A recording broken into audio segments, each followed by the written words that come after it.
Hoy vamos a hacer nuestra tercera práctica de cinética, la que tenemos como cinética 3. En las dos primeras evaluamos el efecto primero de la naturaleza de las especies reaccionantes y encontramos cómo efectivamente la naturaleza afecta, la naturaleza de las sustancias que están involucradas en una reacción afectan esa velocidad de reacción. En la semana anterior vimos el efecto de la temperatura, que es el segundo factor que consideramos. Y hoy vamos a hablar de cuál es la influencia de la concentración.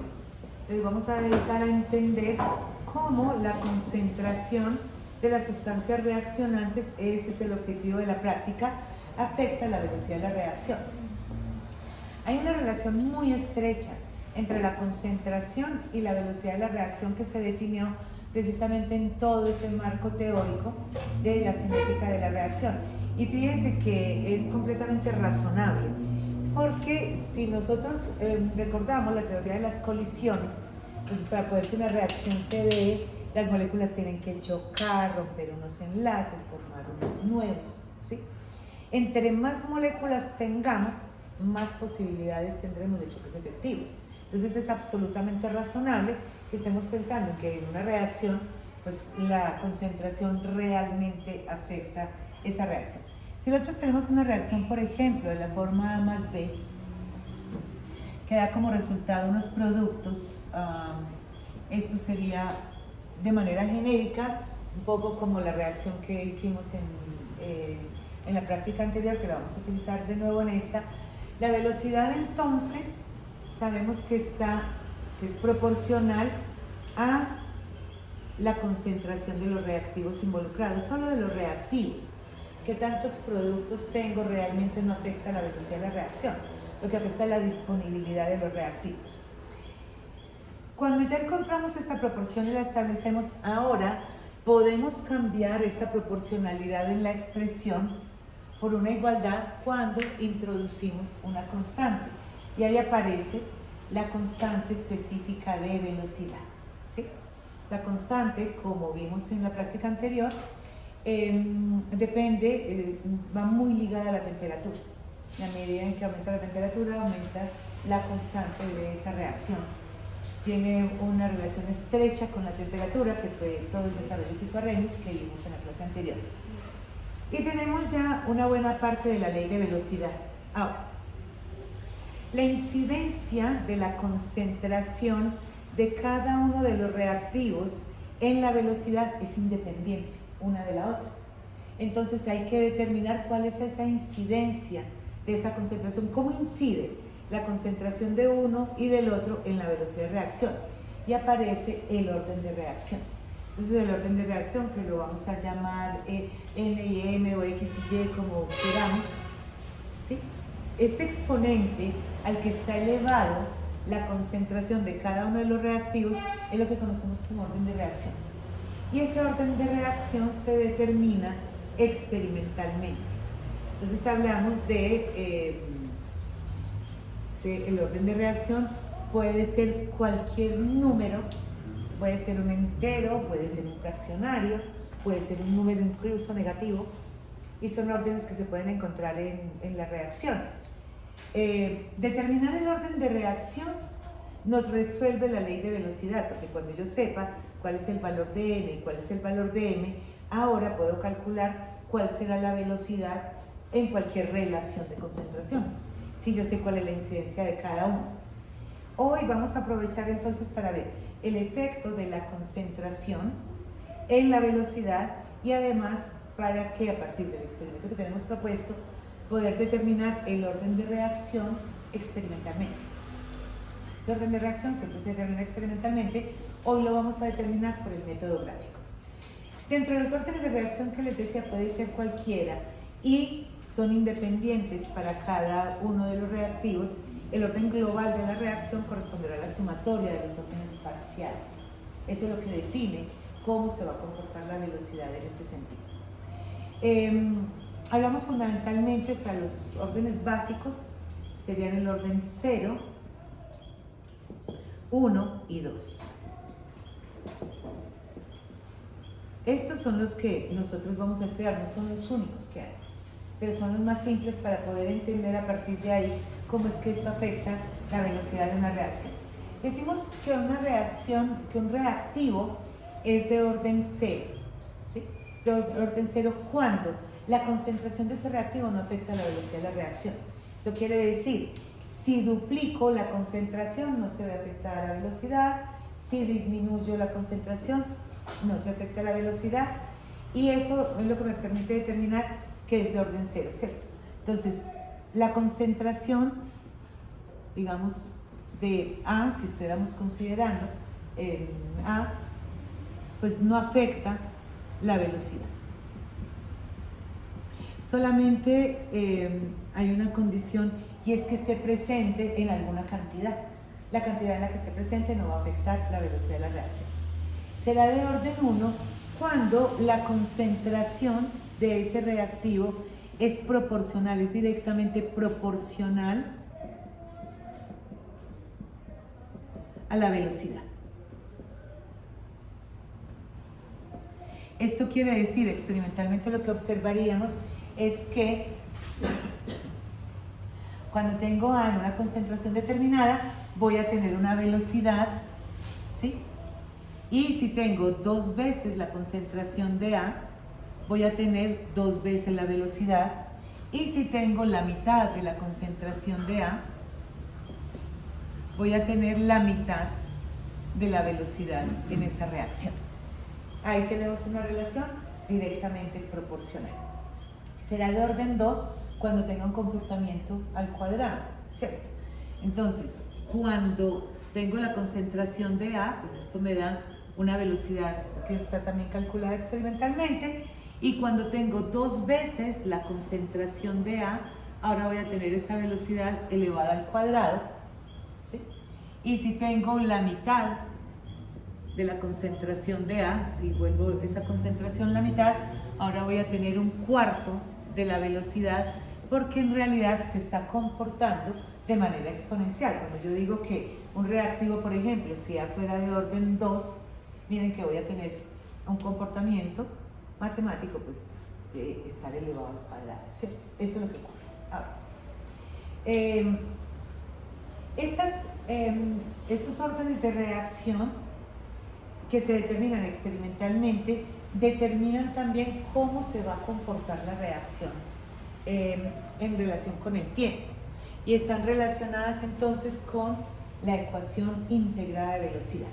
Entonces, la ley de velocidad relaciona la velocidad con la concentración, y la ecuación integrada de velocidad relaciona el tiempo con la concentración. Lo que hacemos es un manejo matemático, en realidad de cálculo, aplicamos cálculo diferencial y después integramos, y de ahí resulta la ecuación integrada de velocidad para cada uno de estos órdenes de reacción. Entonces, cuando hacemos todo ese manejo matemático, integramos, derivamos y posteriormente integramos, encontramos que la ecuación integrada de velocidad para orden 0 lo que relaciona es la concentración de A.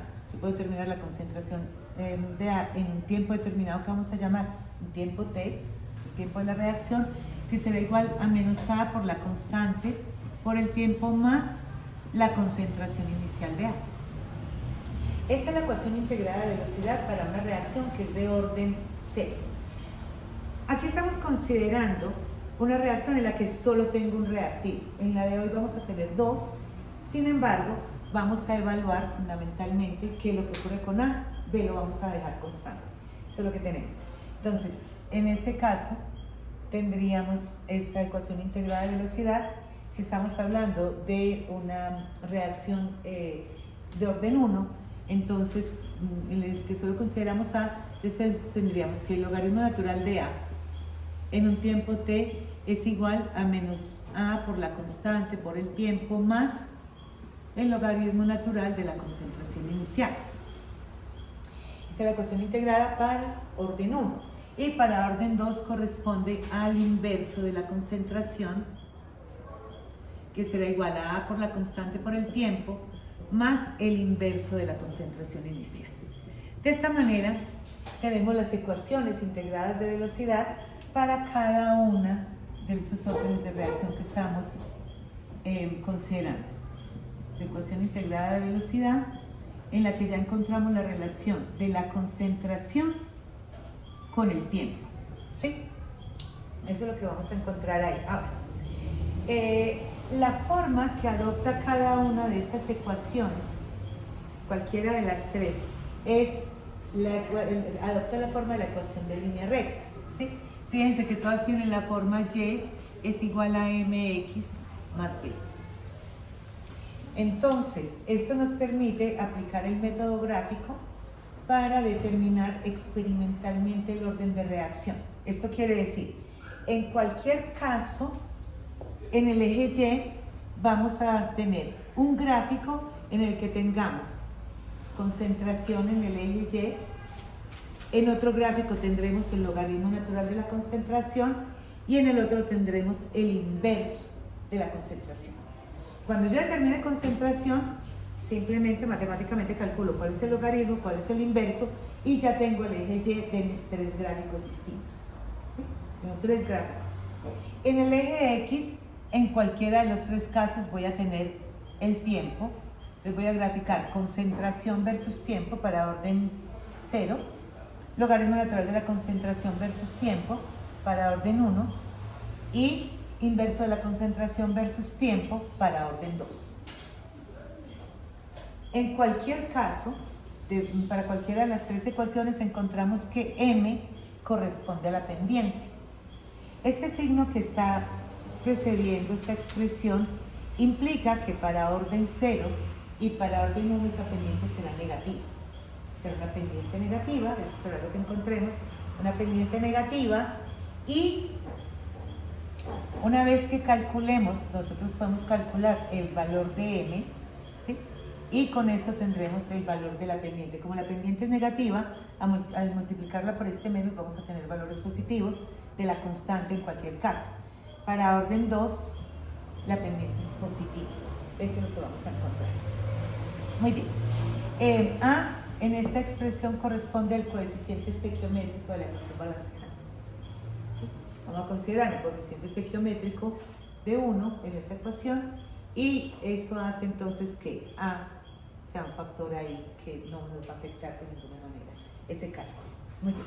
¿Hay alguna pregunta hasta acá? Hasta ahí vamos bien. Muy bien.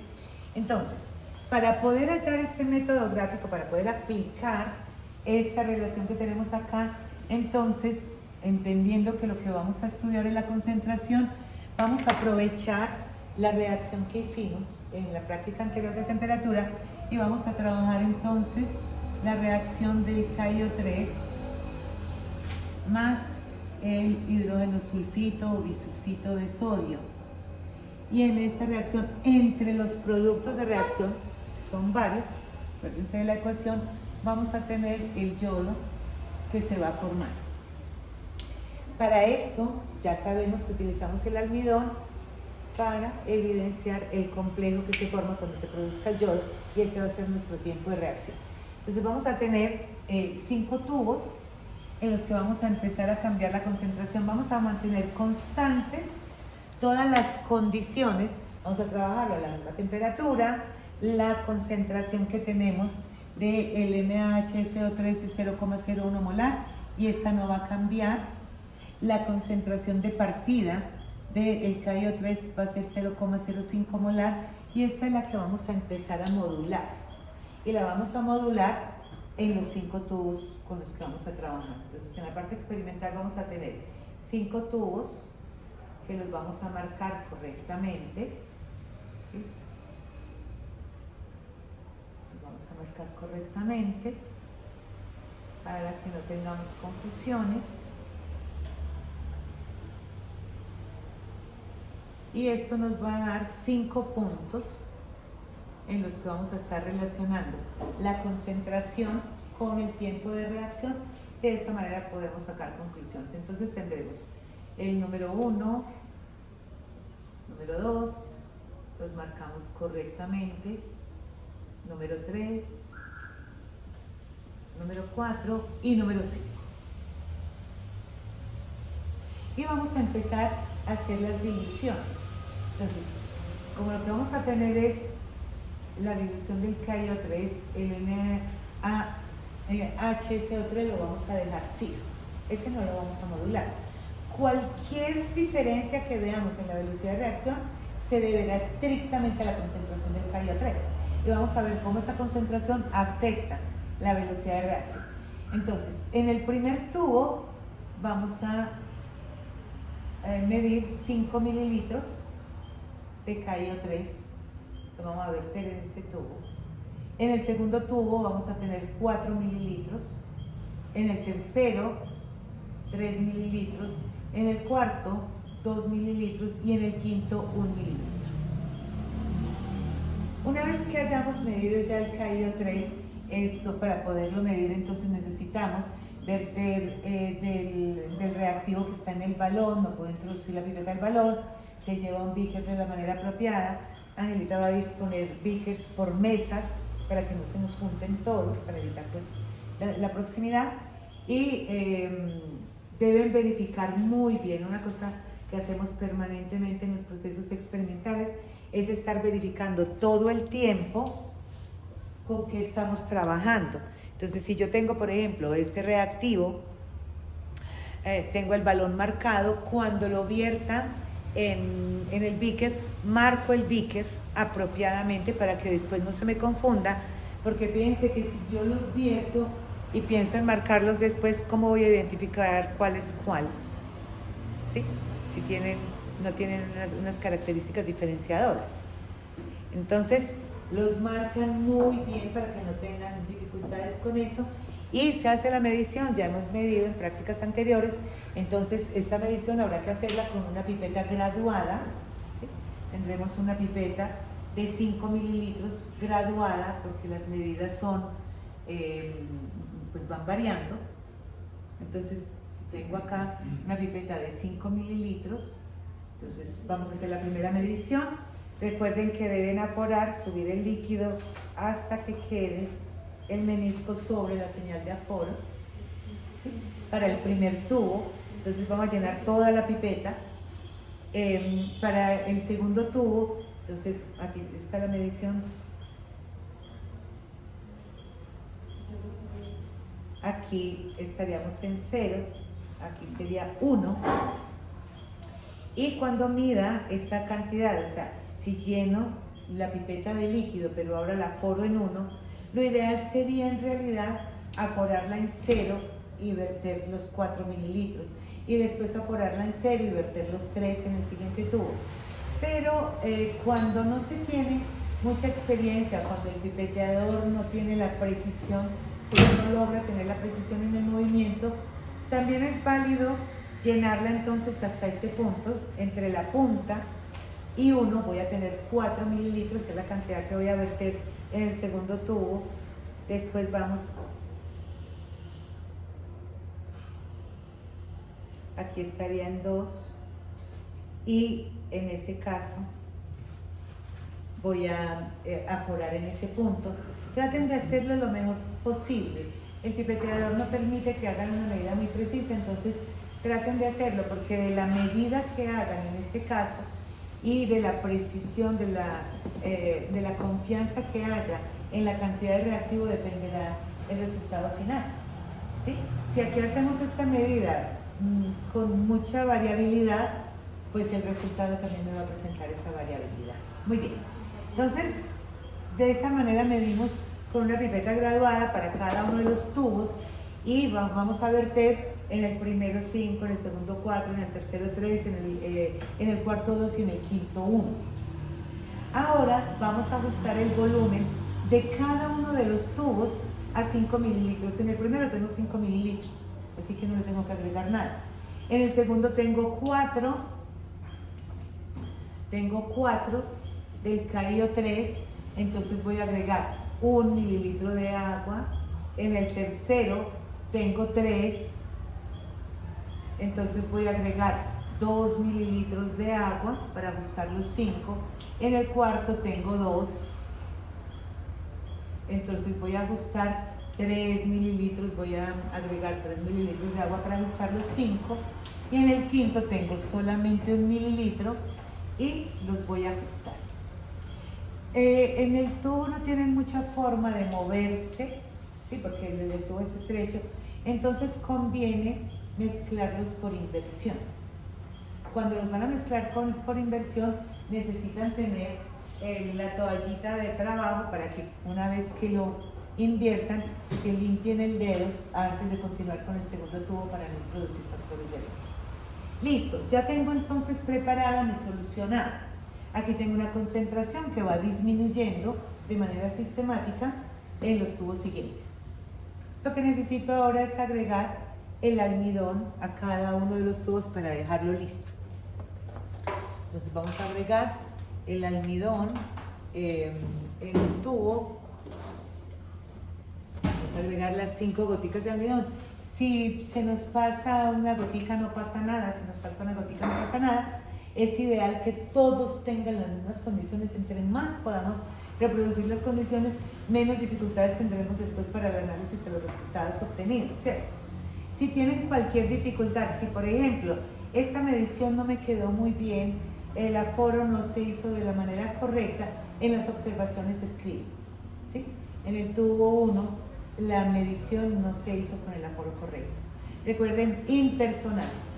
Medimos mal, se nos fue más, eso no es admitido en un informe, ¿sí? De manera impersonal. Se hizo una medición incorrecta, se fue menos líquido del que se esperaba, se fue más líquido, en fin. Todo eso nos va a servir después para el análisis. Entonces, a cada uno de los tubitos le ponemos el almidón. De nuevo, homogenizamos. Puede hacerse una sola vez, es decir, puede ser puede ser después de que agreguemos el almidón para poder hacer una sola homogenización y por inversión, y ya tenemos entonces la solución. Ya tenemos preparado el equipo. Todo lo que necesito ahora es tomar el tubo número 1, que es el que tiene la más alta concentración. Entonces ahora tomamos el tubo número 1, que ya tiene la solución A completita y que tiene ya el almidón, y vamos a medir los 5 mililitros de el hidrógeno sulfito de esta solución y vamos a ubicar la pipeta contra la pared del tubo. Esto evita salpicaduras, el reactivo va a ir deslizándose contra la pared del tubo y va a entrar mucho más fácil. En el momento en el que empiezan a liberar la presión y inmediatamente entran en contacto las dos soluciones, no cuando terminen de medir, porque eso introduciría un error, porque puedo medir ahora más rápido, después más despacio, entonces voy a afectar esos tiempos. En cuanto entren en contacto, ¿sí? Angelita y yo les vamos a ayudar porque como van a tener las dos manos ocupadas, pues no es fácil de una vez iniciar el cronómetro. Nosotros les ayudamos para que empiecen con la medición, entran en contacto y ponen el cronómetro. Recuerden que esta solución empieza, esto también lo conocen como un reloj, porque empieza a aparecer un halo azul y después de que aparece el halo azul se llena todo el tubo del color, ¿sí? En el momento en que aparezca el halo, que ya esté formado, ustedes puedan identificar el color azul, es el momento de parar. Paran y registran el resultado. Si me demoré, por ejemplo, para parar el cronómetro, entonces al lado de ese dato mis observaciones pongo, ¿sí? En el tubo 3 la medición de tiempo se extendió más allá del momento en el que apareció el color.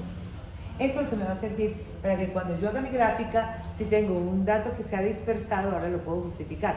Claro, es que en ese tubo lo que ocurrió fue aquello. Te lo ponen en las observaciones. Ese mismo procedimiento lo vamos a repetir con cada uno. Lo que va a ocurrir es que el tiempo de reacción va siendo más largo, ¿sí? Se va demorando más porque tengo menos concentración en la medida en que voy avanzando en esa medición. ¿Alguna pregunta hasta ahí? Muy bien. Entonces, cuando ya tengo todo esto, tienen en su tabla de resultados,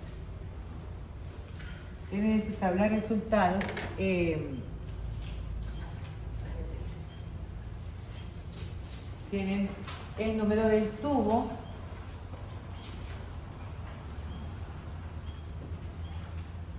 la tabla de resultados, entonces van a tener, en la primera columna tienen el número del tubo, vamos a tener 5 tubos, tenemos 1, 2, 3, 4 y 5 tubos que vamos a tener para la reacción. Después tenemos el volumen, en la siguiente columna tenemos el volumen del KIO3. En el primer tubo tenemos 5 mililitros, en el segundo 4, en el tercero 3, en el cuarto 2 y en el quinto 1. Y en la columna que sigue vamos a calcular lo que está cambiando.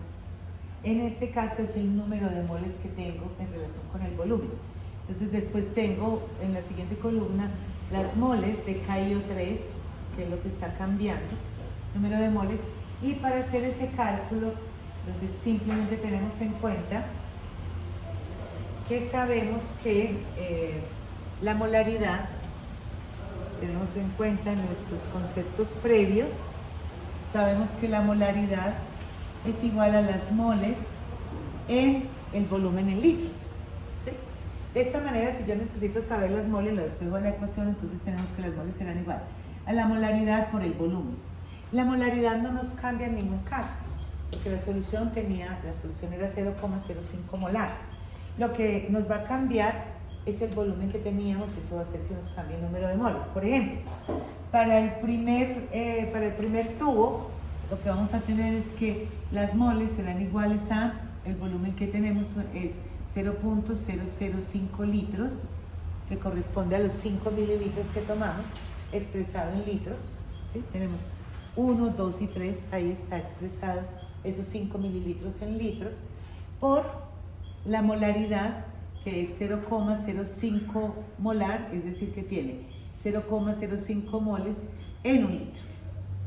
Y con eso calculamos ya el número de moles en el primer tubo. ¿Sí? Esto nos da, ¿cuánto nos da?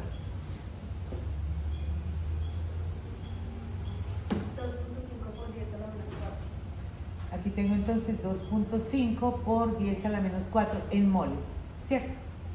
Para el siguiente tubo, ¿cómo es el cálculo? Igual, entonces, el siguiente tubo lo que tenía era 0,004 litros y la molaridad era la misma. En un litro tengo 0,05 moles y tengo el número de moles para el segundo tubo.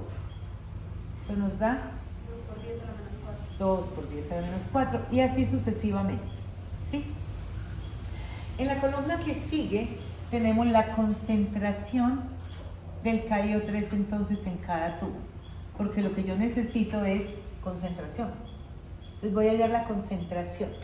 En el primer tubo, cuando yo tengo 2.5 moles de KIO3 en 5 mililitros, pues la concentración no me cambia, porque aquí no dice absolutamente nada distinto. Esto es 0,05 molar, ¿sí? En el siguiente tubo, entonces voy a dividir este número de moles para hallar, por ejemplo, en el tubo 2, en el tubo número 2, entonces la concentración de KIO3 que voy a tener en ese tubo número 2 será igual a las moles que tengo, que son 2 por 10 a la menos 4 moles, que estarán en 0.005 litros. El volumen siempre fue de 5 mililitros. Entonces, esa concentración, cuando yo hago ese cálculo, esto me va a dar entonces 0,04 y así sucesivamente. Sigo hallando las concentraciones, ¿sí? Hasta ahí vamos bien todos. Muy bien. Después de la concentración, sigue entonces otra columna que voy a dejar lista. Hasta ahí yo hallo la concentración y voy a calcular los tiempos para esas concentraciones. Sin embargo, después de la concentración encuentran un espaciocito en la columna que dice logaritmo natural de la concentración de KIO3 en la calculadora. Entonces hallo el logaritmo natural de 0,05, esto me da menos 3, ¿sí? Verifíquenme ahí a ver si efectivamente me da menos 3. Ok. Logaritmo natural de 0,004 me da menos 3,2. Sí. Ok. Y después para el inverso, entonces tengo 1 dividido 0,05. 20. Ok. Y 1 dividido 0,04. 25. Muy bien. Y así sigo con el resto de mis datos. Lo que voy a tener es el tiempo de reacción. En la última columna tengo entonces el tiempo de reacción, que lo paso a segundos. ¿Sí? Lo puedo trabajar en minutos o en segundos, lo que pasa es que en segundos tengo una escala que está mejor definida. Y ya simplemente hago el experimento, tomo este dato, tomo los datos de los 5 experimentos. Ok. Después de que ya tengo todo esto, aquí en la hoja de reporte, pues tienen los cálculos, ingresan los cálculos que hicieron. Como son 5 cálculos, que al menos 4 son iguales, el primero tiene una pequeña variación porque no tiene dilución, uno puede hacer simplemente el cálculo del primero y al hacer el cálculo del segundo pone muestra de cálculo. Es suficiente. No hay que anexar todos los cálculos detallados. Muestra de cálculo. Y poner, por ejemplo, el segundo o el tercero y se sabe que los otros se hicieron correctamente si estos datos nos dan bien. Yo lo que verifico son los datos en la tabla. Si los hicieron correctamente, pues los datos tienen que estar bien. En esta parte donde dice cálculos, lo que hacen es esta muestrecita del cálculo. Ok. Y después viene y dice, en una hoja de papel milimetrado o en Excel realice las gráficas de concentración respecto al tiempo, logaritmo natural de la concentración respecto al tiempo, inverso de la concentración respecto al tiempo. ¿Para qué? Pues para hallar el orden de reacción. Hablábamos hace 8 días de cómo hay que hacer esto, ¿sí? De cómo hay que hacer las gráficas, que las gráficas tienen que hacerse de manera correcta. Vamos a considerar que, por ejemplo, este tiempo de reacción vaya entre, veamos, que el primero nos dé 35 segundos y que el último nos dé, por ejemplo, 3 minutos y 20, por ejemplo. ¿Sí? Lo primero es volver estos minutos segundos. Entonces tengo 6 por 3, 18, tendría aquí 200 segundos. Así que mi escala en tiempo iría entre 35 y 200, si ese fuera el caso. ¿Sí? Muy bien, ¿cuánto nos da la concentración? Esta concentración acá nos da 0,01.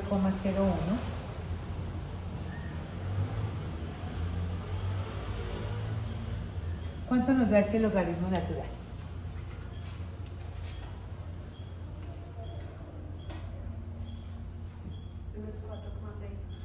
Menos 4,6. ¿Y cuánto nos da el inverso? Del 0,01, María.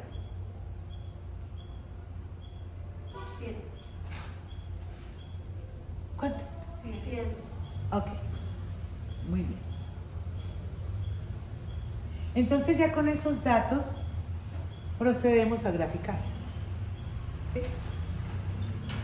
Con los datos que tenemos procedemos a graficar. ¿Cómo van a ser las gráficas? Bueno, entonces como ya sé cuáles son mis datos en X y cuáles son mis datos en Y, ahora vamos a graficar. Entonces tendríamos para orden 0 el título, todas las gráficas deben tener un título. El título de esta gráfica será concentración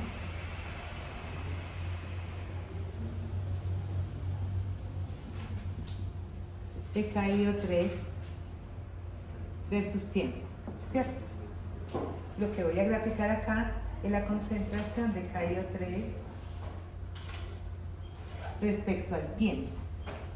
Para la escala del tiempo sé que debe estar entre 35 y 200 y necesito ubicar en el eje entonces una proporción tal que me incluya esos valores.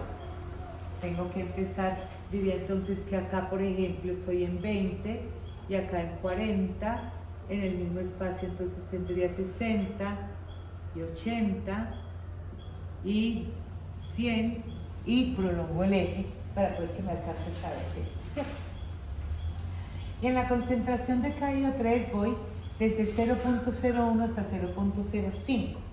Entonces podría empezar con 0.01, 0.02, 0.03, 0.04 y así hasta incluir el dato que necesito. Yo voy a tener unos datos con los que me pueden pasar una de dos cosas. Una situación que me puedo encontrar es que al ubicar los datos dentro de la gráfica, pues encuentre que tiene este tipo de comportamiento.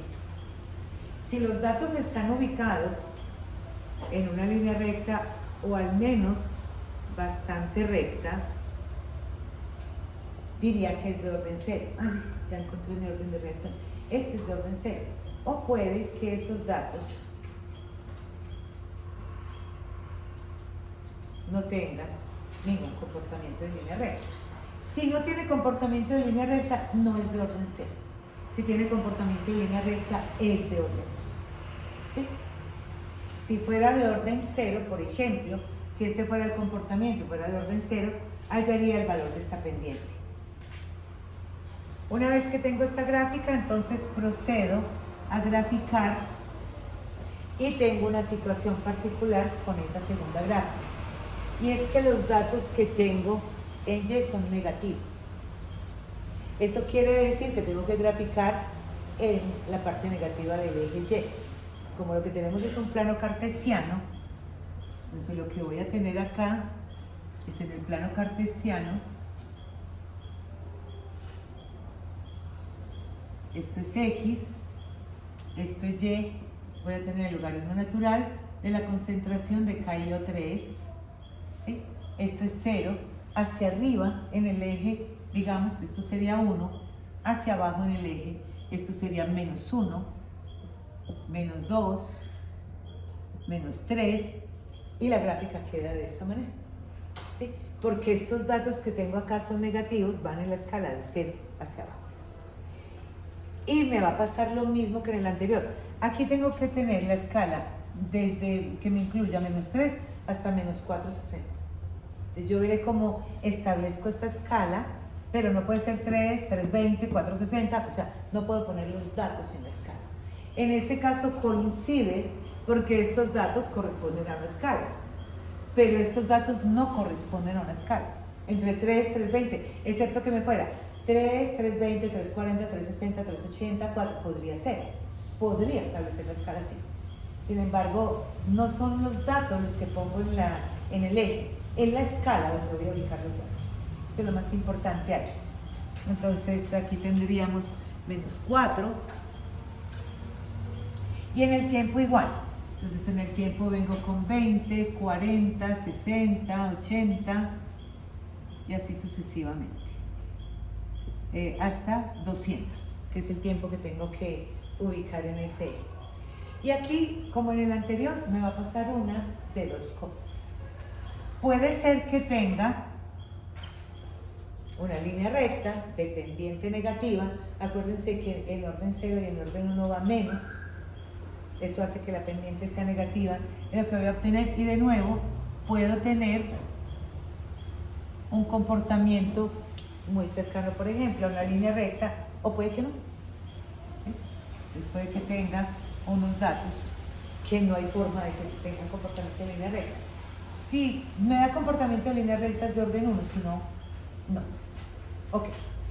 Si me diera comportamiento para orden 1, o sea, si yo digo, bueno, esto ya, si se hace en Excel, recuerden que deben tener un R cuadrado. Este R cuadrado lo calculan o por Excel o por regresión lineal en la calculadora. También lo pueden hacer por regresión lineal. Lo que pasa es que le pueden hacer el R, pero me pasan la gráfica de todas maneras porque es lo que estamos aprendiendo a hacer. Será una línea recta. Si tengo que escoger entre varios que tengan un comportamiento similar, pues entre más cercano esté a uno, más comportamiento de línea recta. Necesitaríamos 3 o 4 nueves, ¿sí? Una precisión de esta magnitud para que sea una línea recta. Recuerden que vamos a trabajar con datos experimentales y puede ser que tengamos alguna dispersión en algún dato, porque como estamos trabajando, pues en alguno no lo hicimos con el mismo juicio que los otros, por ejemplo, y puede ser que por acá se me pierda un datico. Eso va a bajar el R. Sin embargo, pues el que el mayor comportamiento de línea recta tenga, ese será el que consideremos.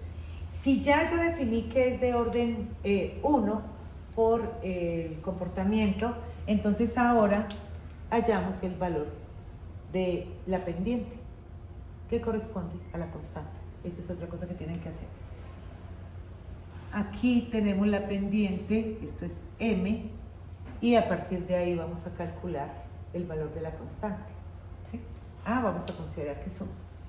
Entonces, trazamos un triángulo, cogemos estos valores, ¿sí? Este valor correspondería a Y2, este valor correspondería a Y1, este valor correspondería a X1 y este valor correspondería a X2, y ahora M será igual a Y2 menos Y1 sobre X2 menos X1. ¿Qué vamos a encontrar con esto? Este valor que vamos a tener acá, fíjense que Y2 y Y1 vamos a tener un resultado negativo. Por eso al multiplicarlo por menos 1 vamos a tener el valor de la constante. Y esa constante se puede calcular de esa manera, así es que se calcula en realidad en el proceso experimental. Esto en caso de que fuera que obtuviésemos ahí un comportamiento de línea recta. Esta gráfica también, además de ir los ejes marcados, la escala en el eje debe estar titulada la gráfica, entonces uno pondrá logaritmo natural de la concentración respecto al tiempo. Y tendríamos por último el inverso de la concentración respecto al tiempo, la escala de tiempo que tengo es la misma, y aquí trabajaríamos el inverso de la concentración,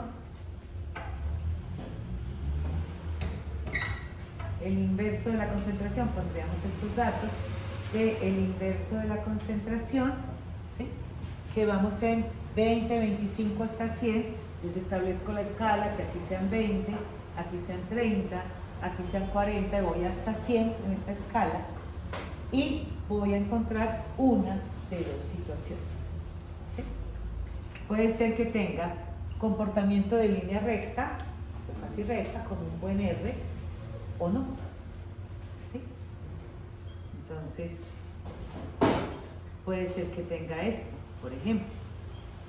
A pesar de que tenga alguna dispersión de algún dato, pues es la que más me da linealidad, entonces es de orden 2. También marco la gráfica, inverso de la concentración respecto al tiempo, los ejes correctamente marcados, ubico los datos y trazo la línea para ver cuál es el comportamiento que se encuentra. Igual que en el anterior, pues calculo entonces el valor de la pendiente. Lo que pasa es que la pendiente en este caso será positiva. Y ya, eso es lo que tenemos que hacer. Aparte de eso, entonces tienen en las preguntas de discusión, fíjense que esta reacción está planteada en 2 etapas, ¿sí? Y llama la atención de todas maneras que la concentración del KIO3 es 5 veces, tenemos todas las condiciones constantes, y tenemos una concentración de KIO3 que es 5 veces la concentración del NaHCO3. ¿Cómo se justifica eso? Esta es una pregunta de discusión. La otra pregunta será determinar el orden de reacción, ¿sí? Y en esta pregunta, o sea, de acuerdo con la gráfica, determinar el orden de reacción y determinar el valor de la constante. Ahora, después de esto hay un ítem que es el que más les vale en el informe, que es el análisis de resultados. Cuando tengamos los resultados, hacemos algo de ese análisis juntos para que vamos avanzando con esto. Las conclusiones, recuerden que se hacen en función de los objetivos que se van a alcanzar con cualquier trabajo de investigación y de los resultados obtenidos. El resto no son conclusiones. La concentración es muy importante en la velocidad, por eso define la ley de velocidad. Sí, eso es verdad, pero no es la conclusión del trabajo. La conclusión del trabajo es: ¿identificó el efecto de la concentración en la velocidad, sí o no? ¿Cómo lo identificó? ¿Qué fue lo que pasó? Con los resultados que obtuvo, ¿qué puede decir de eso? ¿Sí? Una cosa que resulta aquí muy interesante es que con un experimento tan sencillo y tan corto podemos determinar orden de reacción por método gráfico. ¿Sí? Esa es una de las ganancias de esta práctica.